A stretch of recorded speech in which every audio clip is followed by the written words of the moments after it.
An unknown number sent me a video. My husband proposing to a young woman by the sea. He had told me he was on a business trip.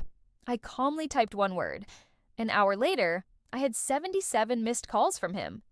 Good day, dear listeners. Diana here again. I'm glad you're here with me. Please subscribe to my channel, like this video, and let me know in the comments which city you're listening from, so I can see how far my story has traveled. People often say you never truly know someone until something breaks. I used to dismiss that idea. I was 38, a marketing director at a mid-sized firm in Charlotte, North Carolina, and I'd been married to Daniel for 11 years. 11 years of shared life. Enough time, I thought, to know every expression on his face, every habit, every lie he told. At least, I believed I did. They were small lies, the kind couples often exchange. I already ate. Traffic was bad. I'm fine. I thought that was the extent of it. I was wrong.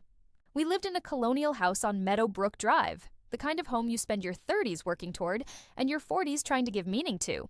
We had 2 dogs, a mortgage, a shared Netflix account, and a standing Thursday night routine of ordering Thai food and gently arguing about what to watch. We didn't have children. That absence had become a quiet grief we had learned to live with. Or so I believed. Daniel worked in corporate logistics and traveled 6 or 7 times a year, always for a few days at a time. I never questioned it. He always called, always returned with the smell of hotel soap and a small gift. Candles, chocolates, once even a snow globe from Denver that I kept on my desk. Looking back, I can pinpoint the first crack. It was February, 7 months before the video. He started waking up at 6 a.m. to go to the gym. That was new. He had never been a morning person in 11 years. I noticed, but I accepted his explanation. Health. Over 3 months, he lost 14 pounds, bought slimmer clothes, and began wearing cologne even on ordinary days. I told myself it was just self-improvement. Then came the phone. He used to leave it anywhere without concern. Suddenly it went everywhere with him. Bathroom, garage, face down on the nightstand. One day, when I reached for a glass of water, he reflexively flipped the screen away before I could see it. He laughed it off. Work stuff, sensitive contracts. We both pretended to believe that. The business trips became slightly more frequent. Everything sounded plausible. Conferences, clients, supply chain issues. I never checked. I prided myself on being a trusting wife, someone who didn't snoop or create scenes. That belief almost destroyed me. The video arrived on a Tuesday in September at 11:14 a.m. An unknown number. No message. Just a 22-second clip. I nearly ignored it, thinking it was spam. I opened it. A beach, white sand, calm blue water. And Daniel, in a white linen shirt I had never seen, kneeling in front of a young blonde woman. She was laughing and crying, hands over her mouth, while he held up a ring box. I watched it repeatedly. He had told me he was at a logistics conference in Columbus. He had called me the night before asking if I'd given the dogs their flea medication. I sat motionless at my desk. The world around me continued as if nothing had changed. Then I opened my messages and typed one word to him. I set the phone down. Within an hour, 77 missed calls appeared. I didn't answer a single one. I finished my work, sent emails, drank coffee I didn't taste. My hands were steady in a way that surprised me. By evening, the calls stopped. 4 messages followed. We need to talk. Please pick up. It's not what it looks like. I love you. I read them in my driveway before going inside. Something in me had already shifted, away from shock and toward calculation. That night, I made lists. Assets, the house, the cars, savings, retirement accounts, evidence, the video, screenshots of his messages, details of his supposed trip. I checked the conference he mentioned. It didn't exist. Then I allowed myself exactly 20 minutes to feel the collapse of everything I had believed. After that, I stopped. I decided I would not react emotionally. I would proceed carefully.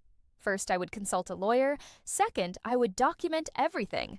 Third, I would act normal when he returned. Fourth, I would protect the finances without alerting him. The next morning, I contacted a family law attorney named Margaret Holloway. She listened, reviewed the video, and took notes without interruption. Then she told me to keep my silence. In North Carolina, adultery is legally relevant, and documented infidelity could significantly affect divorce proceedings. I followed her instructions exactly. Daniel returned that evening looking exhausted, carrying flowers and rehearsed guilt. He expected tears or anger. Instead, I was cooking pasta. He tried to explain. Her name was Britt. It started at a conference 18 months ago. It just happened. He said it ended the moment I sent my message. He said he wanted to fix everything. I listened quietly, asking measured questions that helped me understand more than I let on. While he spoke, I already knew I would not accept his version of events at face value. Within days, my attorney and a private investigator began uncovering the truth. Repeated hotel charges, multiple cities, a pattern of deception stretching far deeper than he admitted. The number was staggering. Tens of thousands of dollars spent on a parallel life built on lies. At that point, I stopped thinking of it as a marriage. I started thinking of it as a case. 3 weeks later, legal separation papers were filed without warning. When Daniel realized, the panic in him turned into something sharper. He warned me that Britt's family had legal resources and intended to respond in kind. For the first time, the situation stopped being just betrayal and became a legal war with stakes neither of us could fully control. He left after that. I later learned he stayed with a college friend in Raleigh. His departure had been abrupt and poorly organized. He left behind half his clothes, his good watch, even his laptop charger. The dogs didn't seem to notice. I did. The next 3 days had a strange kind of silence to them. Not ordinary quiet, but the stillness that comes right before a storm fully passes. Carol confirmed that Britt's father, Gerald Marsh, had reached out to a colleague in the Charlotte legal community, exploring cross-jurisdictional options. Soon after, Margaret received a carefully worded letter, polite on the surface but clearly a pressure tactic, suggesting that if I withdrew my adultery claim, everything could be settled privately and without further embarrassment for anyone involved. Margaret's reply was brief, precise, and left no ambiguity. I took that Friday and the weekend entirely for myself. I drove 3 hours to Asheville, checked into a small riverside inn, and spent 2 days doing nothing strategic. I walked. I ate properly. I read a novel I had postponed for 2 years. I spoke to my sister for hours without breaking down more than once. By Sunday evening, sitting on the porch with a glass of wine and the French Broad River below, I realized something unexpected. I felt ready. Not angry, not vindicated, just ready. When I returned Monday morning, a gift basket was waiting on my porch. Expensive, professionally arranged. Wine, artisan crackers, truffle honey, and a handwritten note. It read, "Sarah, I know this is painful for all of us. I'd love to talk woman to woman. I think we might understand each other more than you expect. Britt." I stood there for a long moment, looking at it. The audacity of it almost felt deliberate. I took a photo for documentation and left the basket untouched. Then I called Margaret. "She reached out," I said. "Of course she did," Margaret replied. "What did it say?" When I read her the note, there was a pause. "Leave everything as it is," she said. "Don't respond. Don't engage. I'll log it. If she contacts you again, same procedure." "What is she trying to do?" "Assess you," Margaret said. "See if you're emotional, unstable, persuadable. It's a strategic opening. She's not acting alone." That explanation reframed everything. Britt wasn't naive. She was positioning. A few days later, I realized the next step I had been avoiding was unavoidable. I needed to tell people, not publicly, just the small, necessary circle, the ones who would make this real in a practical sense. I started with my sister Rachel, a forensic accountant in Seattle. She didn't react emotionally. She asked for documents. Then I told my closest friend, Deanna, who went quiet for so long I thought the call had dropped. After that, I informed my manager at work, carefully and minimally. His response was immediate. Take whatever time and space you need. By the end of the week, I wasn't alone in it anymore. Margaret handled the legal structure, Rachel reviewed the finances, Deanna provided daily grounding, and Carol continued her quiet investigative work. Daniel, meanwhile, was unraveling in slower, inconsistent ways. Messages, explanations, then silence, then long emotional texts sent late at night. I read them, archived them, and forwarded what mattered to Margaret. There were mornings when grief surfaced unexpectedly, sharp, disorienting reminders of everything I had thought my life was. But grief and forward motion were no longer opposites. They existed together. The gift basket remained on the porch for several days until FedEx noticed it. Then, one Saturday, the doorbell rang. 2 figures stood outside, Daniel and Britt. I stood in the backyard for a moment before going inside, feeling something settle, cold, focused, deliberate. I opened the door. Britt was composed, carefully dressed in neutral tones, her expression practiced into calm sincerity. Daniel stood slightly behind her, as if he was following her lead. "Sarah," he said, "can we come in?" "No," I replied, "but you can speak briefly here." Britt spoke first. She said she was sorry, that she hadn't intended harm, that she and Daniel wanted to move forward peacefully. No hostility, no escalation, just resolution. Then Daniel added that continuing the legal claim would hurt everyone, financially, emotionally. "Gerald has resources," he said carefully, "and he will use them if needed." There it was, the pressure, wrapped in civility. I listened without interrupting. When they finished, I said quietly, "You've been discussing my legal strategy with Britt's father." A pause. "That's not the point," Daniel said. "No," I said. "It is." I told them Margaret would respond formally and that there was nothing further to discuss. Then I asked them to leave. Britt's composure cracked for a fraction of a second, something sharp and unfiltered, but she recovered quickly. They left without further argument. When the door closed, I stood still for a long moment. The fear arrived immediately after. Clear, physical, undeniable. Gerald Marsh wasn't a minor player. This could escalate. This could become expensive, prolonged. I let the fear exist for exactly 1 minute. Then it shifted. It became clarity. Because if they were this concerned about the claim, then the claim mattered.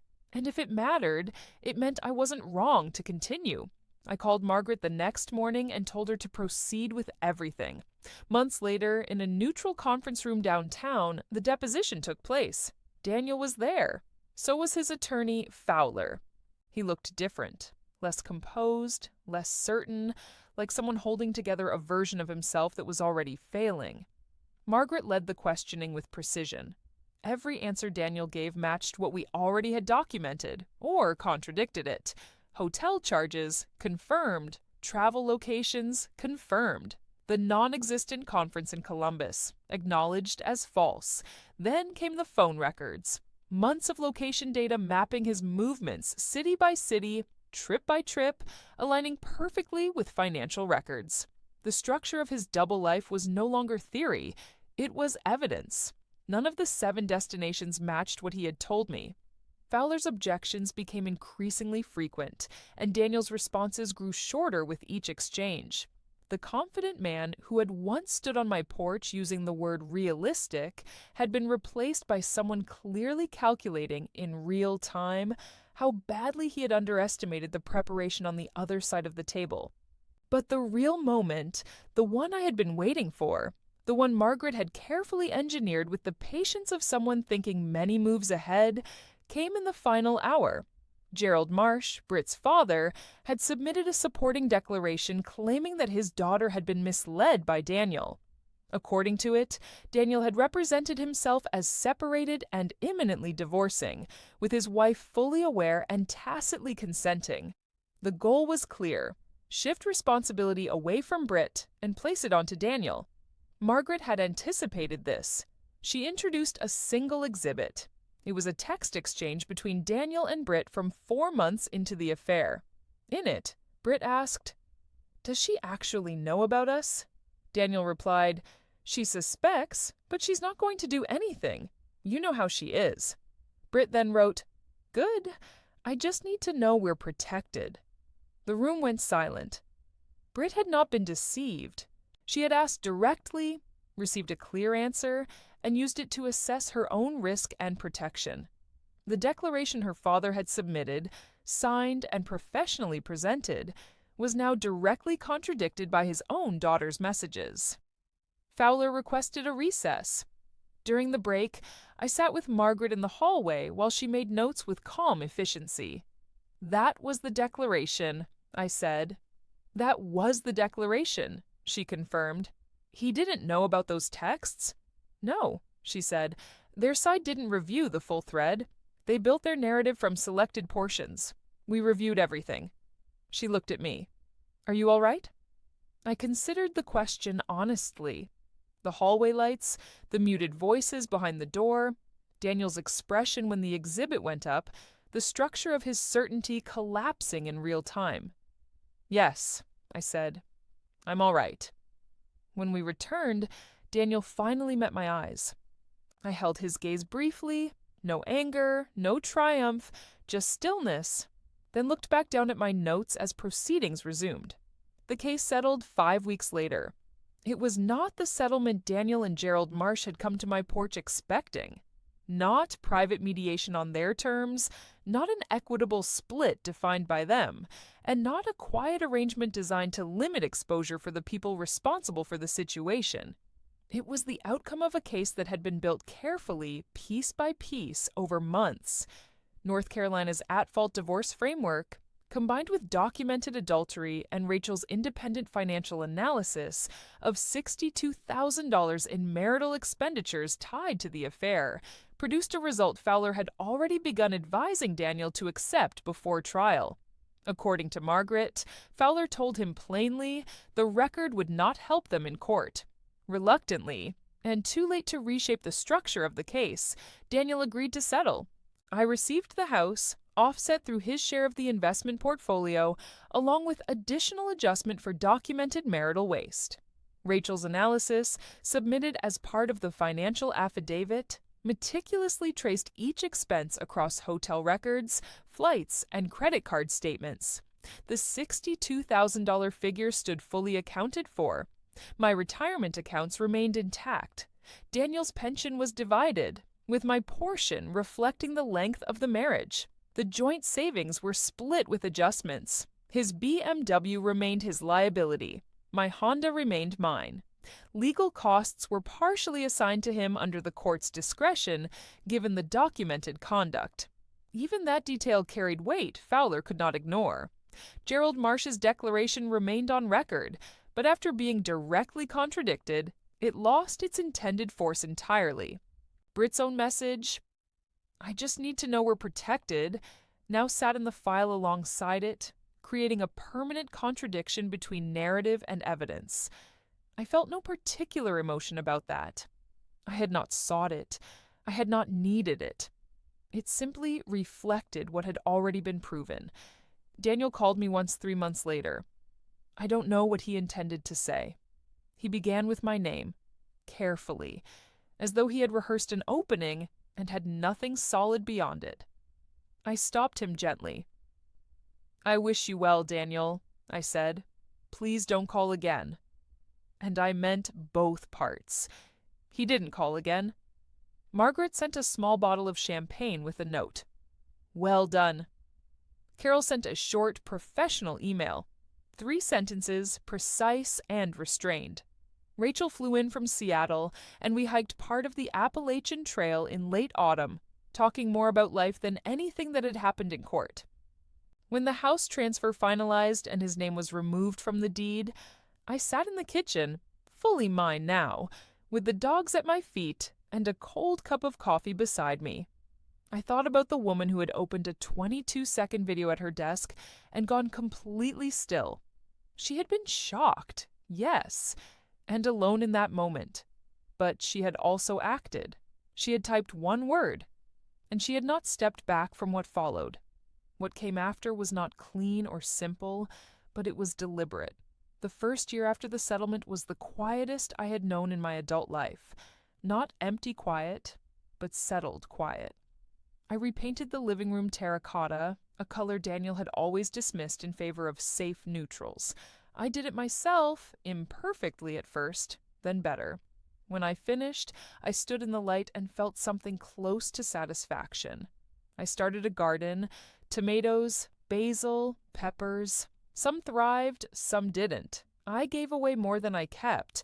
I bought a reading chair and spent entire mornings in it without guilt or urgency. The dogs aged into a calm companionship that required nothing complicated. At work, I was promoted to senior VP. I accepted without hesitation. I began therapy with Dr. Amara Collins, where we didn't just talk about betrayal, but about the assumptions I had built my identity on long before it. By summer, my life had become something quieter and steadier than before, no longer defined by what had been taken from it. I heard occasional updates about Daniel and Britt, and then less, and then almost nothing. I didn't seek them out. They simply became distant background noise to a life that was no longer oriented around them. A year later, I returned to Asheville. Same inn, same river, same cold November air. I sat on the porch, drank wine, and did not try to turn anything into a lesson. I was 40. The terracotta walls were waiting at home. The dogs needed their walk. I finished the wine, went inside, and slept without dreaming.